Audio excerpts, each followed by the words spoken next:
What's going on, everyone? AP over here at Rumpier Sports, bringing to you once again office hours with our partner Sabersim. I got my guy Jordan in here with me. We're going to be talking MLB, the build process using Sabersim and using some of the tools that we have over here, and then we're going to dive into the NBA slate. After that, the premium show, which is normally premium, the Up to Lock show with BigT and JSU, is free today. So make sure you stay on the channel here because you're going to get a lot of awesome stuff. Those guys have been absolutely crushing it on the Up to Lock show for NBA. Jordan, how's it going, my man? I know we were talking right beforehand, before we got started.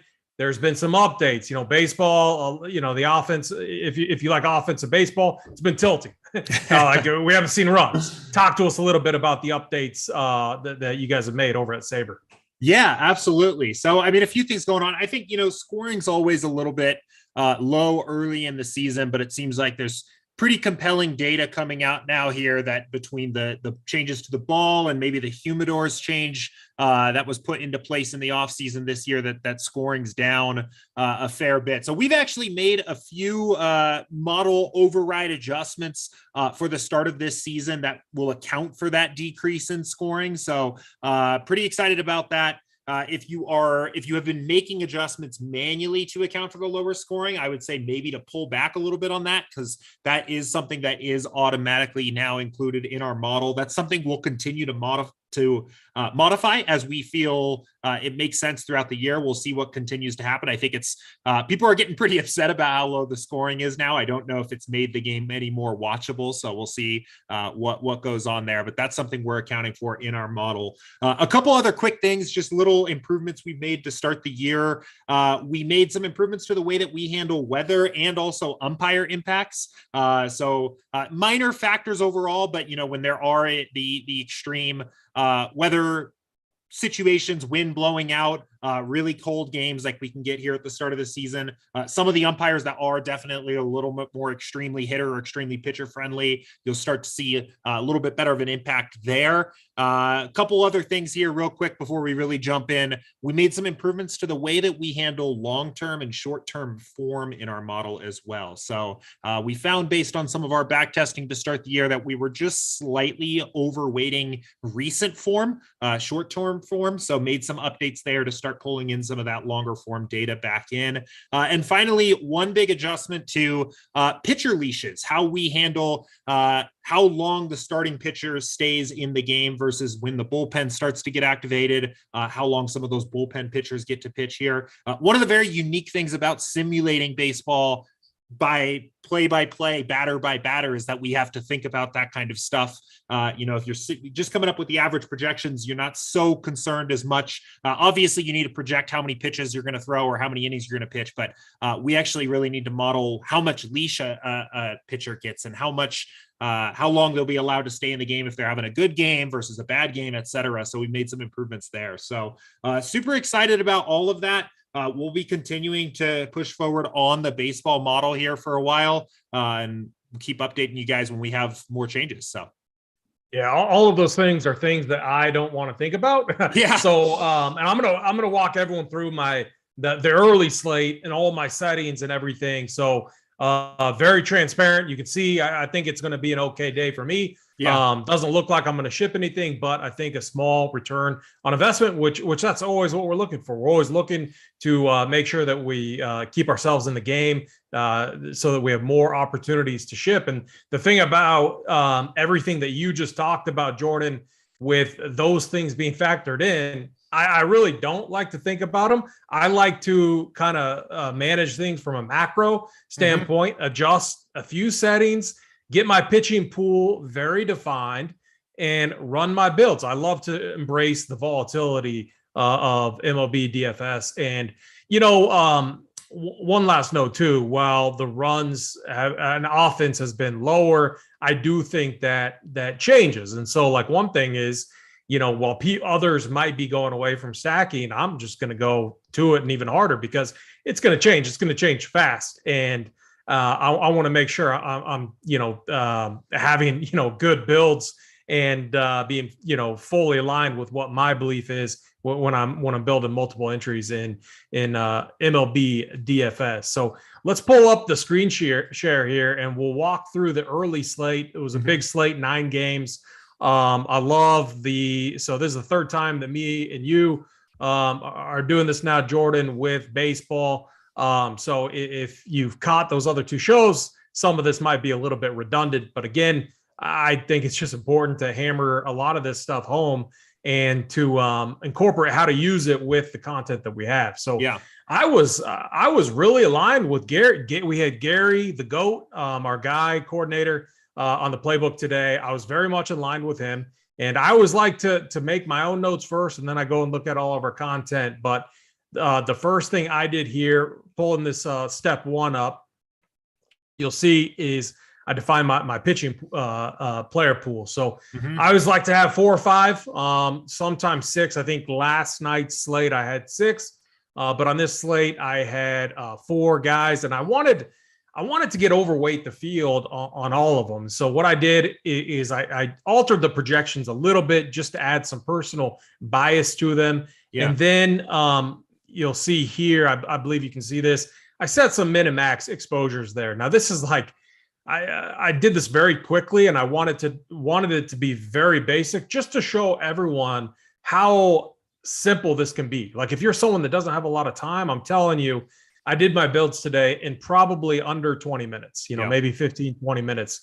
So talk to me about this first step, from your perspective, Jordan, and pitchers and everything. And are you setting min and max exposures when you're at this part of your building process?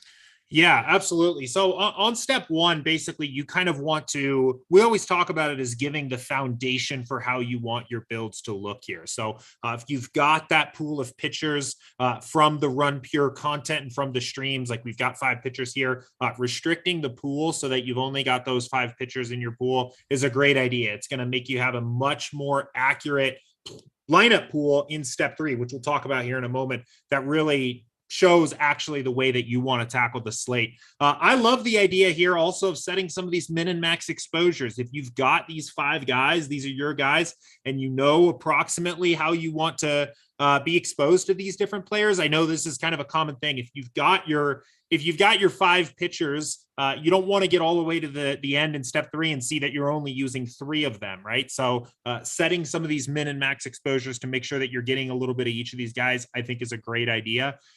Me personally, I end up doing a lot of this on the backside. I leave my pitching pool pretty wide open. I'll make a couple minor adjustments here or there based on ownership, but I personally kind of leave things open and make my adjustments on step 3. But if you know the way that you want to tackle the slate on the pitching side, if you've been watching the streams, you've got your pitching pool dialed in. I love the idea of making these adjustments up front. Yeah, that's such a good point there. And we're gonna show you what Jordan means by making the adjustments on the back end. And the great thing about this is, like, what I love about it is I can go back and review. I can review yesterday's slate if I want to. I can come up here to the date and I can change it, and I can go to yesterday's slate if I wanted to. But so that's one of the great features here. The next thing I do, and you with what Jordan said, you can make some very, very minor adjustments. Like, you don't have to remove all of these pitchers. Like, you can just leave them there, and you can make some minor changes, add some bias to the projections for what you think, and just leave it alone and then run things. The next step for me in step 1 is I love this tool. Again, it's just something I'm using here, and you can see the green boxes are teams that I bumped up. If there's no color around them, I left it alone. So these aren't the run totals. It is the Jordan, how would you describe it? Because they're usually a little bit different than the run totals that are actually, produced by Vegas. Yeah, exactly. So they are the average runs scored by each team in our simulation. So they are apart from Vegas. They will be slightly different than Vegas has for their own implied run totals, just 2 different models. So there is essentially a mean projection of how many runs we expect each team to score. I think in general, you'll see that they should be generally fairly close to Vegas. I think occasionally you'll see a team that's maybe a half run or more or so off. We do, I would recommend, one common question we get here is, well, should I just go and update these all to match Vegas? I probably wouldn't do that, just because that's probably going to make you just a little bit extra chalky, or play a little bit more the same way everybody else is playing that particular slate. I think you can get a little bit of an edge being a little different than Vegas on these teams. But there are implied run totals from the simulations. And when you go in and make these changes that you've made here, something really cool happens. What we essentially do, so I don't know what San Diego's run total was here before the adjustment, but say it was 4.4 or something like that. What we actually do when you make that adjustment is we go through our simulations and select a subset of sims for that game where the mean average is 4.7 instead of, say, 4.4, and adjust all of the players playing in that game accordingly. And because baseball is such a correlated sport, where batters are correlated with one another, the pitchers in that game are going to be affected based on the run total for the Padres changing. We change all of that automatically for you based on the data that we have in our simulation. So I'm sure, AP, you'll talk a little bit here in a second about what you're doing with these adjustments here, but updating those team totals is one of my favorite ways to quickly leave a really solid impact and really make the build your own. Because it accounts for those correlations when we make those adjustments.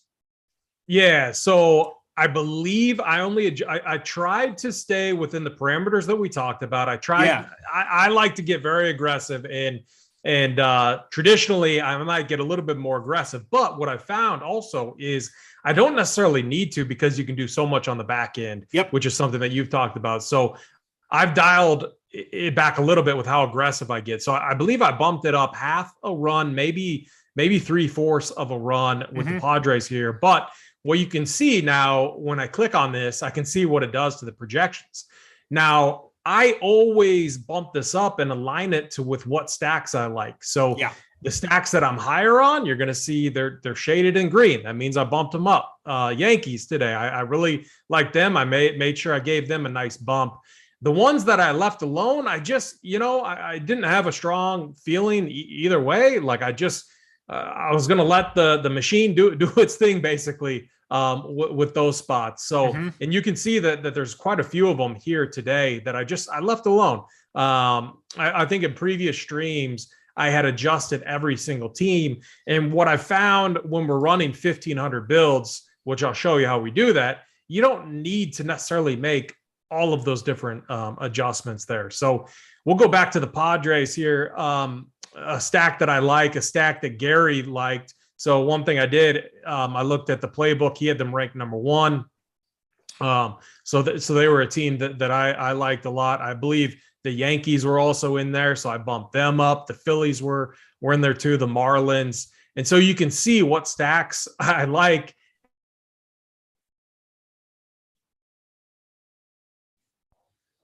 Am I still good?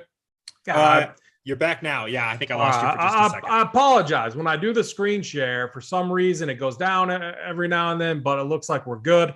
So hopefully that's not a huge issue moving forward, but I do apologize. Uh-oh.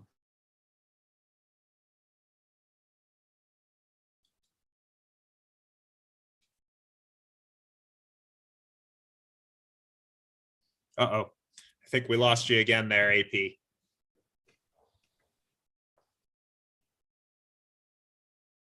Okay. Yeah, I believe it's the screen share, but am I good now, Simon? Okay, good. My apologies, everyone. For some reason, my system just doesn't like when I'm doing the screen share here, but we'll get through this. And if it happens any more times, we can always switch it over to Jordan. But I'll sum it up. So you go through here. It's simple enough to make these adjustments here.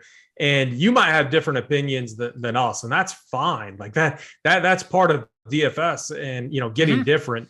But it all comes down to how you want to use the content. So once we've done that, I'm satisfied with my changes. When you make an adjustment here, something will pop up. You do need to make sure that you're using the Sabersim projections and not the Run Pure Sports projections to when you're using the team total adjustments. So the next step here is step 2. Mhm. And so Jordan, do you want to walk them through this, just a high level in step 2 and what you're typically doing here? And then I'll walk through my personal settings. Yeah, absolutely. So the main idea of step 2, we call this, the heading at the top says select your contest, and we put that heading there for a reason. In step 2, the most important thing you can do is tell us what contest you're building the lineups for. And the reason why is because the strategies of how you want to approach DFS change quite a bit based on the contest that you're playing. If you're playing a small field single entry kind of contest, you're going to approach that very differently than if you're maxing out a large field MME type tournament. The way we ultimately end up doing this is through our 3 sliders. So I'll kind of explain quickly here what each of these do. Correlation, that basically values how high we're taking into account the correlation values that we get from our game simulation. So at higher values of correlation, we'll value correlation higher. You'll get bigger stacks, you'll get more stacks. Correlation is pretty high in baseball, so you'll see that most of the time this is going to be pretty high up there. Ownership fade, how much do we want to value ownership? At higher levels, we're going to automatically fade players that are owned more than average at their position. At lower levels, don't take into account ownership as much. And sim variance. Sim variance is actually probably the most important slider. The way this works is it's controlling how many simulations we're using to build each individual lineup. So at sim variance 10, we'd be using a single simulation of every game on the slate to build a lineup. A lineup would essentially be based on a single slate simulation. And at 0, we'd be using the average projections. We'd be using every simulation we have for that game.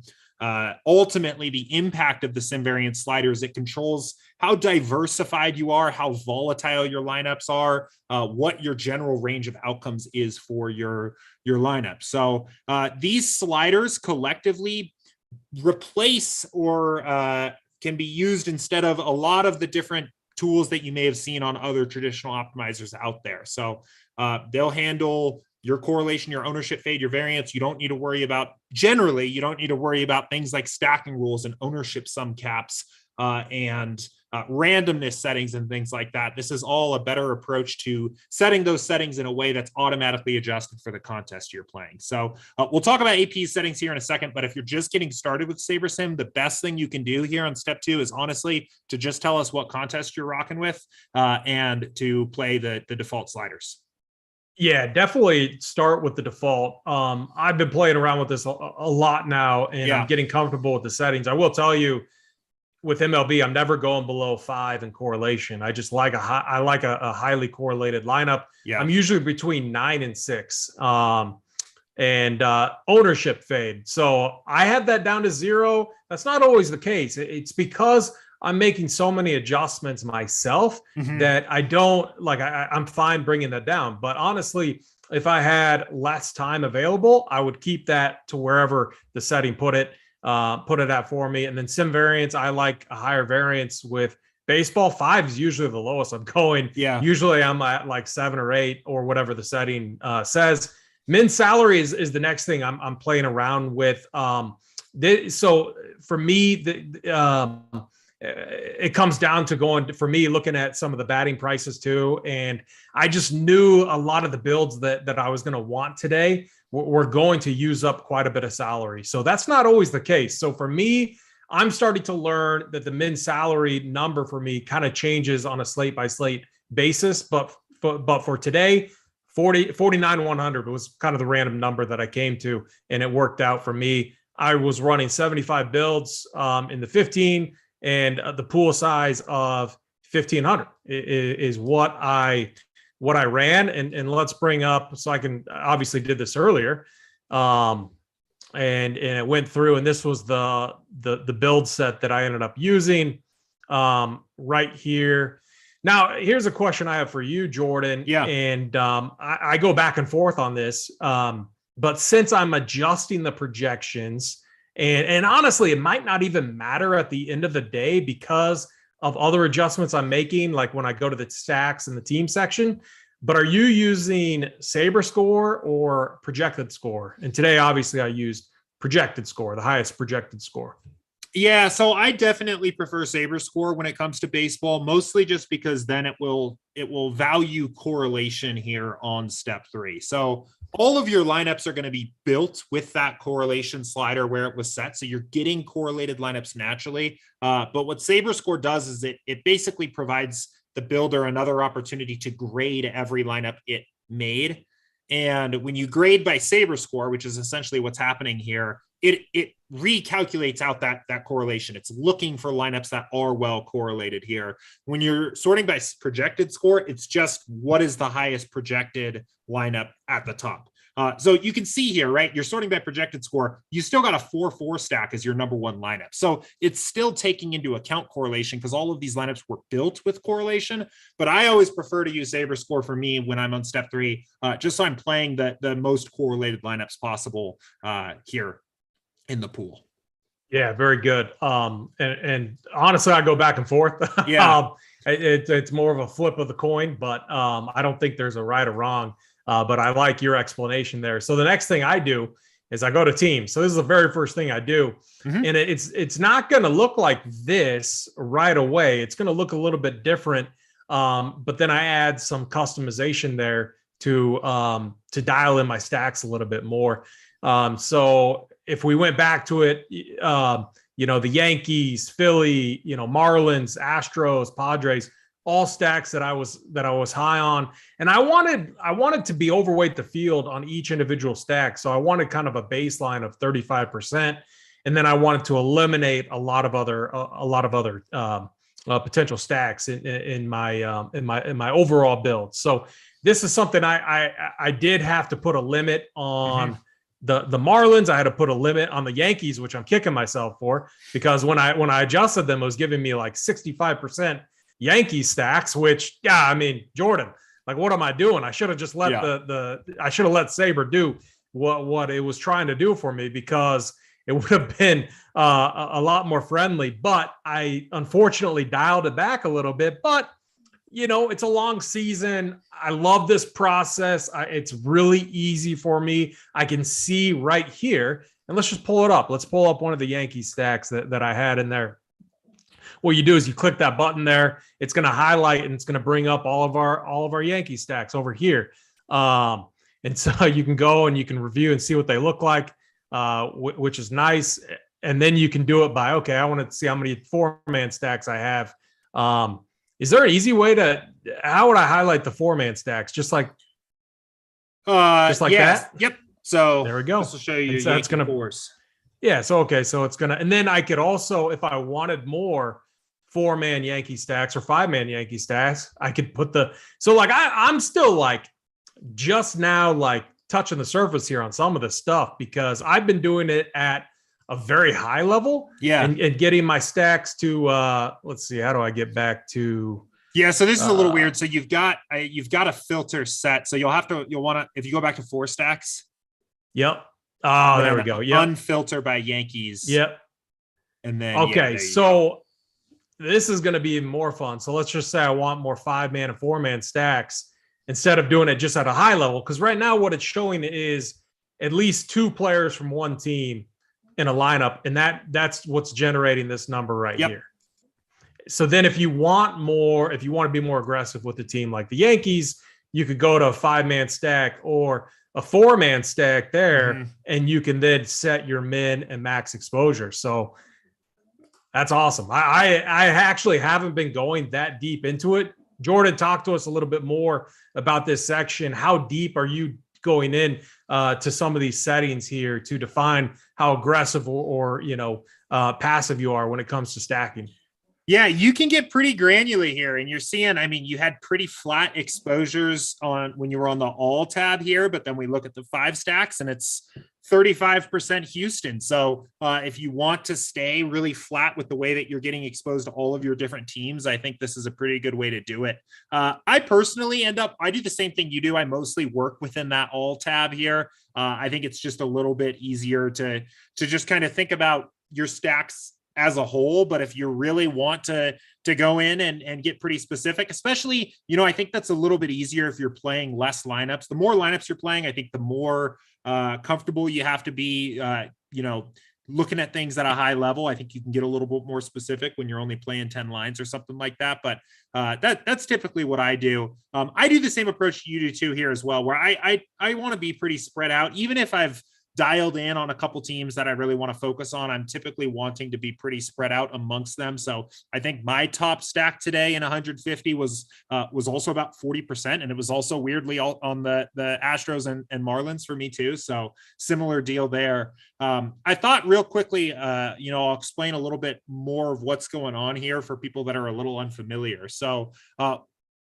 AP's playing 75 lineups here. So we've got 75 lineups, but we actually built 1,500 lineups for this particular contest. So when you see this max exposure, 40% for the Marlins, what that means is that AP told the builder, I don't want more than 40% Marlin stacks across my 75 lineups.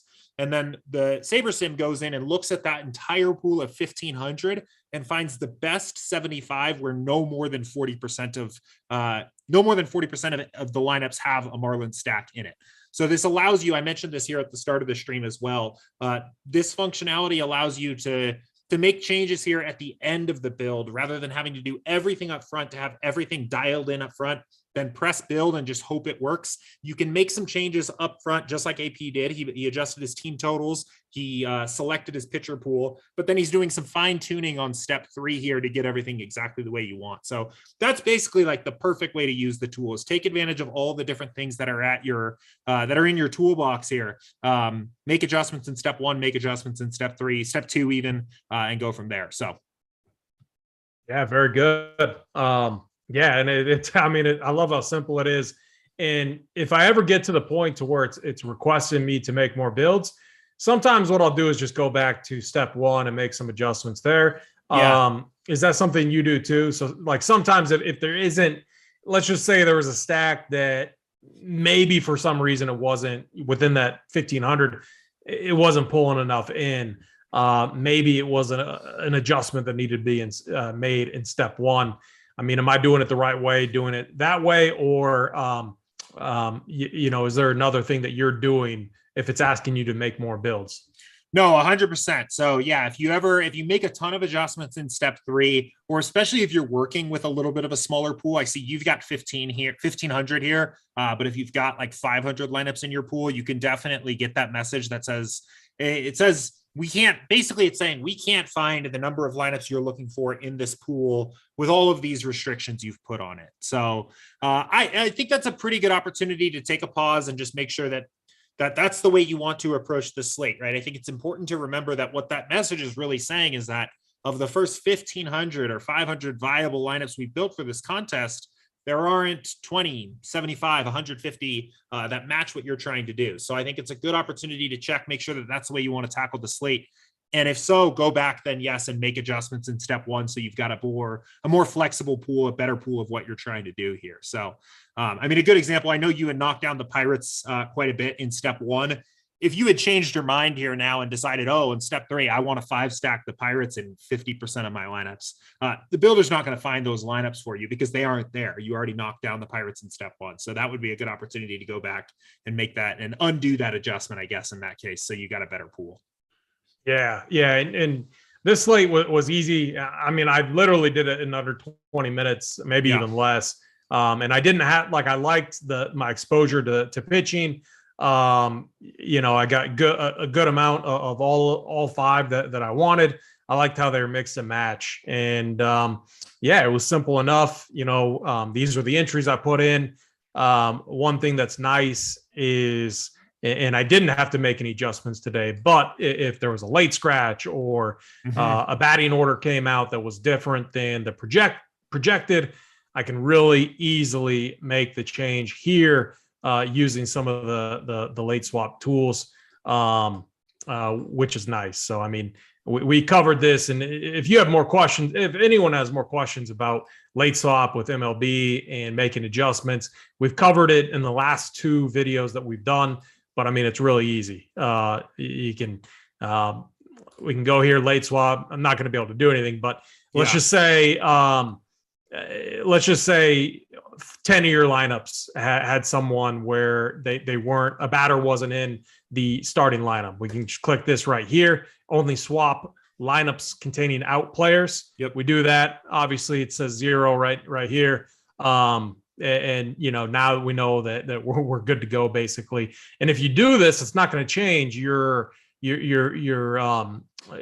correlations and everything, because I mean, it's only going to change the lineups that where someone is out. So right. Really, really nice, easy function that we that you have to use there to make sure that your lineups are as optimal as possible. Anything that you wanted to touch on or finish up on, and then we'll dive into NBA.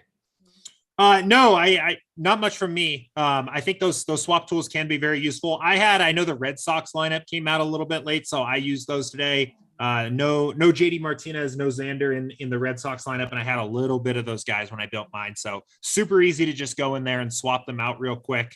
I will say too, I guess maybe just cliffhanger here. I guess we have some pretty exciting changes coming to the late swap tools to just make them a little bit easier to use, to streamline those a little. So look forward to that. I would say in the next couple of weeks, we're hoping to roll that out. Yeah, very good. If you haven't yet, hit that like button, hit that subscribe button. It helps us out a ton over here at Run Pure Sports.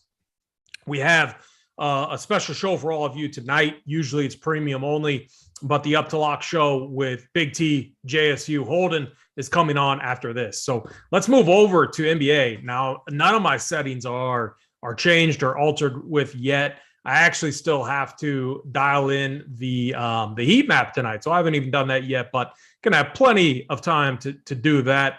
If I'm out there and if I'm using Sabersim, and now let's go and let's switch to NBA. I love how easy this is. We're in MLB right now. We just pull up the NBA tab. We got three games tonight, and we got the RPS projections, Saber projections, average, whichever ones that you want to use. I do believe ours are still being adjusted. I'm saying we're pretty aggressive on Embiid tonight, which it's been a really tough series. The thing about projections in the playoffs, like, you really need to be like, your biggest edge would be watching the Up to Lock show with BigT and JSU, listening to them and adjusting on the fly. If you would have been doing that this season, like, you would have a huge edge. These guys have been incredible. Big T's special play last night, Troy Brown Jr., just phenomenal play. I like a donkey played Derek Jones Jr. Like an absolute donkey when I could have gotten a 1%. Troy Brown there, who I like, a bubble hero from a year or two ago. But again, what I would do is like pull that show up or listen to it tonight. Pull up Sabersim if you're able to. Yeah. They go game by game a lot of the times. Go game by game and make the adjustments. You don't have to agree with them on everything, but they've been very solid. I think we've all been very solid on rotations, matchups, where things are going to be tough defensively. The other thing that I've seen in the playoffs is these studs.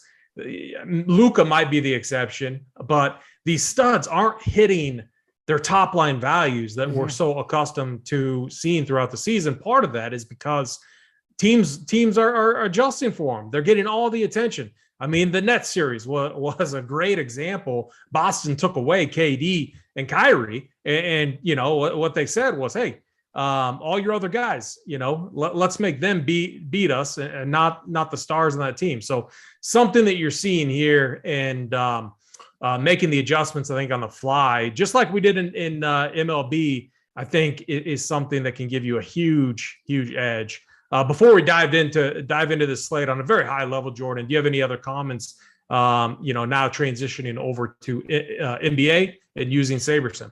Yeah, I think that's a great idea. We've talked about that before. Listening to the streams going up right until lock, following along, I think, on an individual player level, just even a 10% adjustment up or down from their original projection is going to have an impact on the build. And I think AP nailed it here, right? You don't have to necessarily agree with everything, but as a way to, get you familiarized with the slate where there might be a little bit of an edge or something that the projections aren't going to pick up on, making those adjustments here or there. I think Embiid's a great example, right? So, we know he's playing through the thumb injury. I'll say that's something that our projections, our simulations on their own aren't going to deal with very well, above and beyond how they'll affect his minutes. So if he's playing less minutes, we'll pick up on that. But the impact of how playing through an injury affects the player is something that's just difficult to model. It's hard for any projection system to model that well. So, figuring out how you want to deal with that particular situation, I think is a great approach, right? Me in particular, before we move on, I've adjusted and I'm kind of playing a pretty heavy ownership game here with these smaller slates now at this point in the season. So guy like Embiid playing hurt, if we get 10% ownership on him in a 3-game slate, I'm probably going to be on him. If he's 35% owned, 40% owned on a 3-game slate, I'm probably going to be off him. And that's kind of just been the way that I've been approaching this here. But let's dive in and talk about this a little bit more in detail here.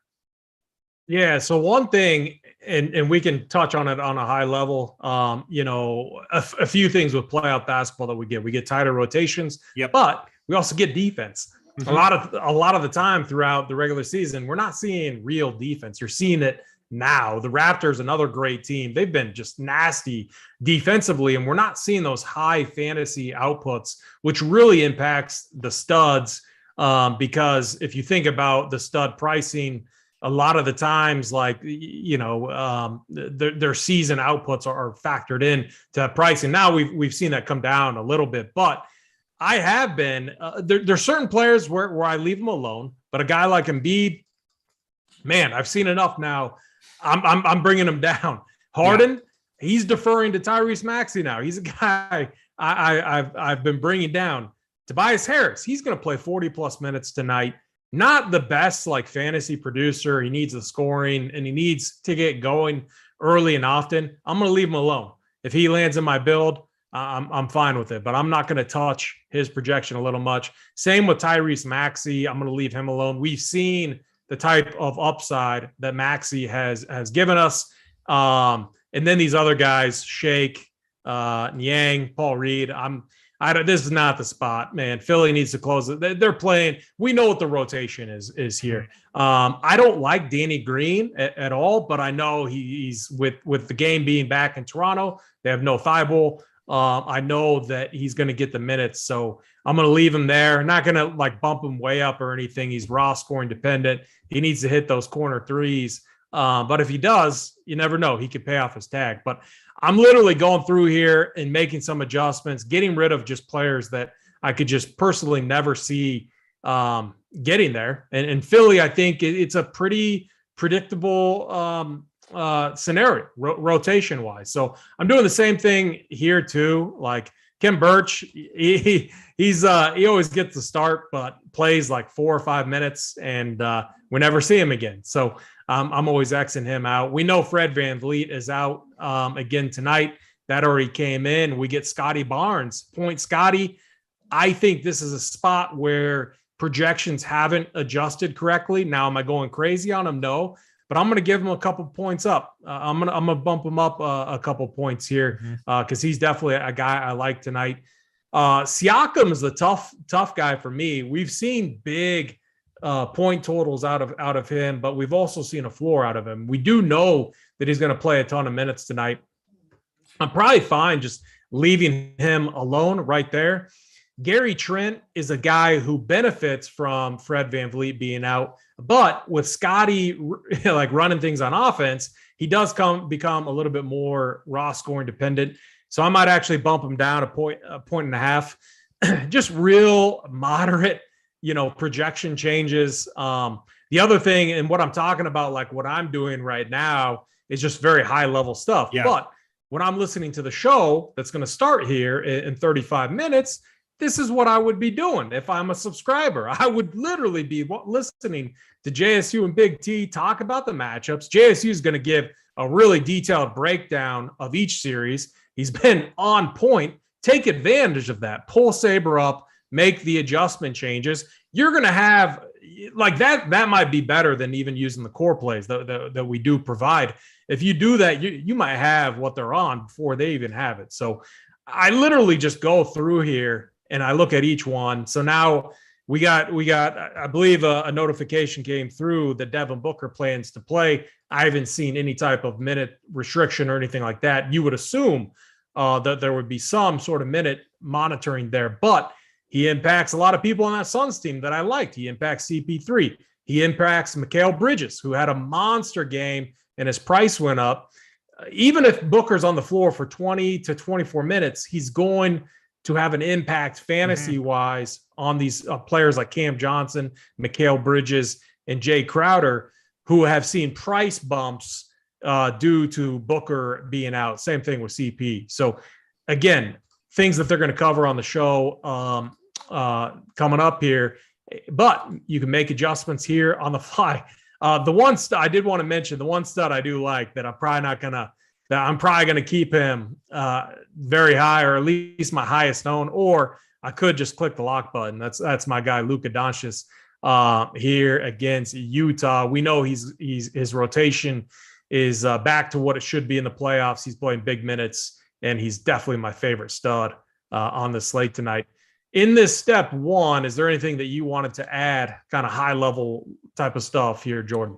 Yeah, a couple things. So first of all, I love the idea of using this as kind of a cheat sheet or almost a notepad before you go and watch the streams, right? You can look at this, think about, take your own personal opinion on how you're thinking about the slate, make some of these adjustments. And then when you go and watch the stream, they can almost be notes for you. You know, if the guys on the stream agree that they're low on Embiid and Harden, that's great. That's, positive feedback on that particular adjustment.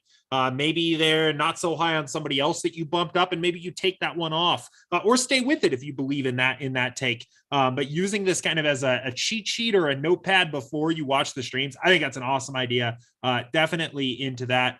A couple other things that I just wanted to note. One thing I think I noticed that you did here, AP, is that minimum projection filter. So step one, review player pool, directly to the right of that. So when you pull this up, that'll be defaulted to include players where their projection is greater than 15. I actually have been doing exactly the same thing that AP's been doing here. And for the playoffs, just since these slates are pretty small, I've been turning that down. Sometimes even I put it down to 0. Doesn't mean you're going to get those guys in your lineups, but I typically want to have them in my pool, at least just to look at. So I would pull this up here and at least just make sure wherever you end up setting the my projection filter that's where you want it, because I think on smaller slates, there's a pretty good argument to turning that down a little bit. Yeah, that's a good point. And the reason you want to do that is you want to be able to see, especially like with blowouts and stuff. We saw last night with the Bulls and Troy Brown play. So what I do is that's where I like these slates aren't big, 2 games, 3 games. So this section right here is what Jordan was talking about. I changed to 5, and if I'm not on someone, I just manually X them out. So like I'm not playing Maxi Kleber. I know some people want to play. I'm just not going to, 4K. I'm not going to play that guy. So Josh Green, another guy that I'm going to X out there. So I would just rather take the time to manually make those adjustments right there. And obviously some adjustments are going to come here with the Suns situation, but very similar to the MLB process, where now we're building lineups. We can set what style. I'll be honest, since I'm making a ton, here's how I always start. Since I'm making a lot more adjustments to the projections, much more than what I actually showed there on stream. The first thing I actually do, and now I'm running multiple builds, but I bring it all down. Since I have, and you could do this too. Let's just say you're listening to the guys on the next show.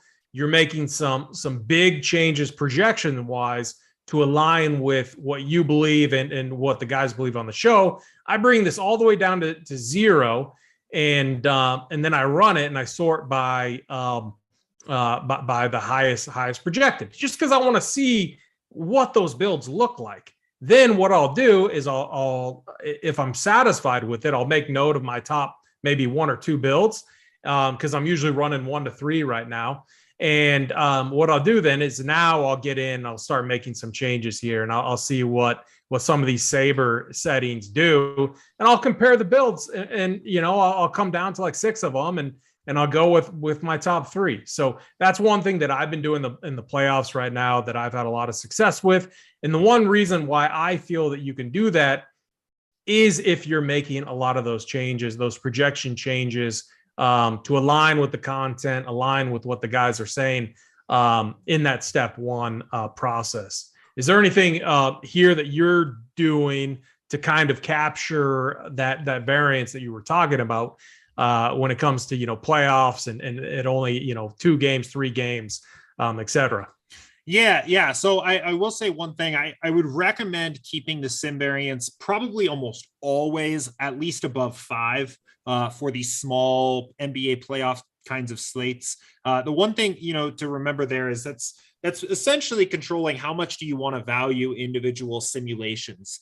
And because these are individual play-by-play sims, we'll pick up on things like how does a rotation change when a game is a blowout versus a close game, and what even the individual variance of different minutes looks like, right? If Booker comes back tonight, that's a situation that everybody's going to try to project, and maybe he's playing 20-25 minutes or something like that, but there's obviously a lot of variance of what that number can actually look like. Individual sims will capture the variance of what different game scripts can play out as, and on these playoff games, these playoff slates with just a few number of games, I think that's super valuable compared to just using average projections. So messing around with the sliders here on step 2, obviously I think best practice, if you're not so sure what to do, use the defaults for your contest. I'd keep sim variance at least 5. I'd probably never go below that. I'm up at like 9 or 10 for these slates most of the time. Ownership fade, I think perfectly fine if you want to bring it down, particularly if you're already accounting for ownership a bit yourself on the front side. So if you're making, or on step 1, better said, if you're making adjustments based on ownership on step 1, I think it's fine bringing that down a little bit.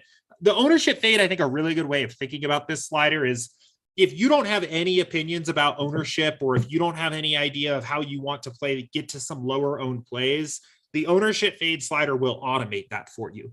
If you already are opinionated about the chalk that you want to play and the chalk that you don't want to play and how you want to navigate ownership, and you're making adjustments to do that on step 1 or step 3, then I think you can justify turning the slider down. The slider will basically deal with ownership automatically for you if you have no other opinions about how you want to do it yourself. So that's how I think about it. A lot of times for these slates too, since it's only 2 or 3 games, I have enough time to kind of study some of these, think about how I want to tackle the slate. I'll turn my ownership fade slider down a little bit because I'm doing a lot of the same things AP's doing here and making adjustments on step 1. So, yeah, all great points there, Jordan, for sure. I mean, what I've been liking to do though is just using it as a baseline and then going in and playing around with it. So I'm usually running like 4 or 5 builds to come up with my core and what will be my main build for the night. So really fun process. It's helped me out a ton with dialing in my NBA stuff. So Jordan, as we wrap up all of this, do you have can I put you on the spot? Do you have any takes tonight with the series? So the first game, Philly, Toronto, Philly's up 3-2. I mean, what's your thoughts? You think they get it done there in Toronto tonight? Yeah, you are putting me on the spot here a little bit. I'll tell you what. So I've been playing this with a little bit of an ownership game. I don't know if I have a hot take here for the basketball game here, but in terms of, the DFS slate, I am praying that ownership on some of these Philly studs really does start to come down. I'm seeing 10% here right now. And man, if we can actually get Embiid at 10% on a 3-game slate in a game that's an elimination game for the opposing team, injury be damned, I'm going to be way over on him and just hope they go in and get it done here tonight. But I'm a Nuggets fan here. I'm a Jokic fan. I haven't loved the dialogue that Jokic doesn't deserve his MVP that presumably is coming here. so much that we've been seeing on Twitter. So I'm also on the other side rooting for the Sixers to keep losing here. So we'll see what happens in this game. But playing the ownership angle on the DFS streets here, I will probably be well over if we get low ownership on some of these Sixer studs. Yeah, I mean, very good points there. I mean, it does seem like his ownership is going to be fairly low. A lot of that due to, I bet Luka is the guy who is the popular spend up option. So yeah, from a pure, contrarian standpoint, Embiid, look, like anything can happen. He needs a big game tonight to get this series closed out. He really does. James Harden just, man, he looks like he's deferring to Tyrese Maxey. So, I mean, I'm really excited to hear what these guys on the Up to Lock show have to say about that. But I do think you're going to get a low-owned Embiid. I'm really torn. I think Philly closes that out tonight. But, I could be surprised there. We could see the series be extended. I think also the Suns close it out. I would love to see this go to another game, but with Booker being upgraded, what that tells me is the Suns are done messing around. They want to get their star in there. He's going to help to spread things out. It's going to hurt them fantasy-wise, but the way I see how I'm going to take advantage of it is we know the Pelicans are going to do whatever they can to stay in this game. They've had a lot of success with Jose Alvarado out there. He's 3-4 tonight. So he's going to be a guy that I consider bumping up a little bit. They like his defense there on CP3. I believe he got 20 minutes last game. So he's going to be a guy I bump up. It doesn't necessarily mean I'm going to play him, but I'm going to give him a bump and I'm going to see if he falls into my main lineup there. But I do think the Suns close that game out. My last take is, man, I'm going to be Mavs. I think the Mavs also get it done as well tonight. And I believe if they win tonight in Utah, they'd be closing out the series. So I guess my takes tonight are we're seeing all of these series conclude outside of the Grizzlies and Timberwolves, obviously, as that series is still going on. So any other final things, just as we're wrapping up, things that are on the horizon over at Sabersim? Yeah, I'll show you one more thing that I actually do like to. You reminded me of something I like to look at here for these playoff games, especially when we start to get to elimination games in series. So if you want to filter by any of the teams that are down that are facing elimination here, so the Jazz is fine. Okay. One thing I like to look at, if you scroll over to the right, we'll have minutes projections for these guys. And I think it can be pretty interesting when we start to get to an elimination game of playing the angle of, and also this is a cool feature too, that you just demonstrated. All of these columns are totally drag and droppable. So if you want minutes right next to projection, move it over there. But I do think it's pretty interesting here, starting to look at the minutes projections for some of these guys and thinking, if this team is down, the game's playing pretty close, they're facing the end of the season. What are they going to do with these guys? How many minutes is Mitchell going to play if they're facing elimination? Is it 35 and a half? Maybe it's 38, maybe it's 40. And bumping up the projections on some of the stars on teams that are down, that are facing elimination. I like doing that too here. So that's one other thing I'll look at here. Especially, sometimes we do a pretty good job with these minutes projections, but sometimes you'll see a guy that really has potential to play quite a few more minutes if the game's staying close and the team needs to push him a little bit. Yeah, Jordan Clarkson's been one of those guys that's had success offensively. His price is up though today, so unfortunately, he's going to be much tougher to play. Mm-hmm. It's this projection on Donnie Mitch. I mean, man, he's he's going to be a guy I bump up because I do agree with you. Like he's going to have to play the entire. He's going to have to play a lot. But I've been on the Mavs this whole series, and I've been down on Utah, so it is what it is. But I do like Donovan Mitchell. 8.8's a favorable price tag. Dorian Finney-Smith has absolutely locked them up this whole series.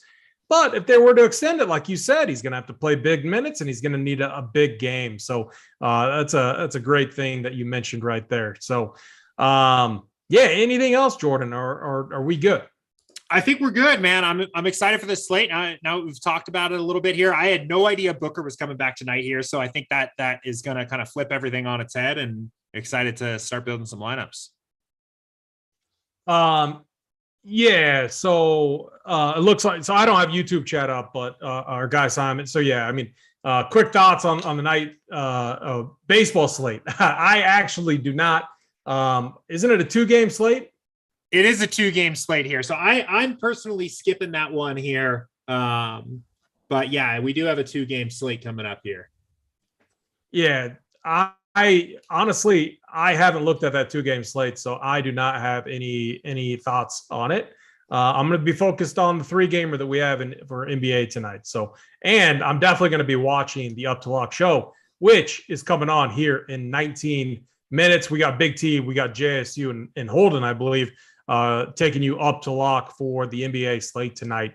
It's going to be a good stuff. Those guys have been absolutely on point. So make sure that you stay on and catch that show. I'm trying to think. So yeah, hit the like button, everyone. Hit that subscribe button. We appreciate it over here at Rumpier Sports. And yeah, we'll continue to provide this show each week on Thursdays. We're going to try to align it with slates moving forward to make it a little bit more relevant, so that we can apply some of these things that we're talking about to actual slates and show you how we're playing them. So, but yeah, with that in mind, I'm AP. That's Jordan. Let's run, Pier. Good luck tonight, everyone. Simon, get us out of here.